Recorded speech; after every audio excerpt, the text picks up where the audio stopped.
سورہ بقرہ آیت نمبر 32۔ اعوذ باللہ من الشیطان الرجیم، بسم اللہ الرحمن الرحیم۔ قالوا سبحانک لا علم لنا إلا ما علمتنا إنك أنت العليم الحكيم۔ لفظی ترجمہ ہے قالو، انہوں نے کہا، سبحانہ پاکی ہے کا تجھے، لا نہیں علما کوئی علم، لا واسطے نہ ہمارے، الا مگر ما جو علمتا سکھایا تو نے، نہ ہمیں انا بے شک کا تو انتا تو ہی العلیم جاننے والا، الحکیم حکمت والا۔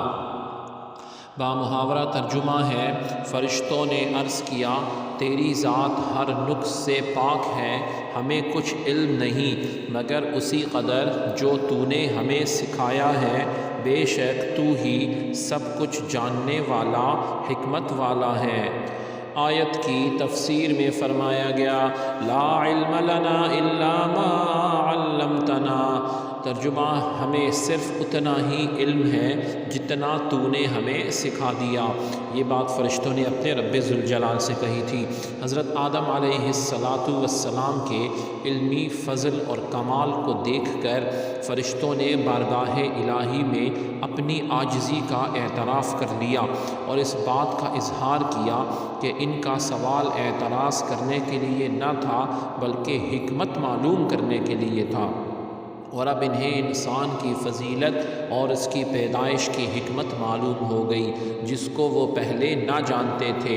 اس آیت سے انسان کی شرافت اور علم کی فضیلت ثابت ہوتی ہے، اور یہ بھی کہ اللہ رب العزت کی طرف سے تعلیم کی نسبت کرنا صحیح ہے، اگرچہ اس کو معلم نہ کہا جائے گا کیونکہ معلم پیشور تعلیم دینے والے کو کہتے ہیں، اور وہ ذات عالم ہے، عالم الغیب ہے والشہادہ، یعنی جو حاضر موجود اور ہر کائنات کا لامحدود علم صرف رب ذوالجلال کے پاس ہے۔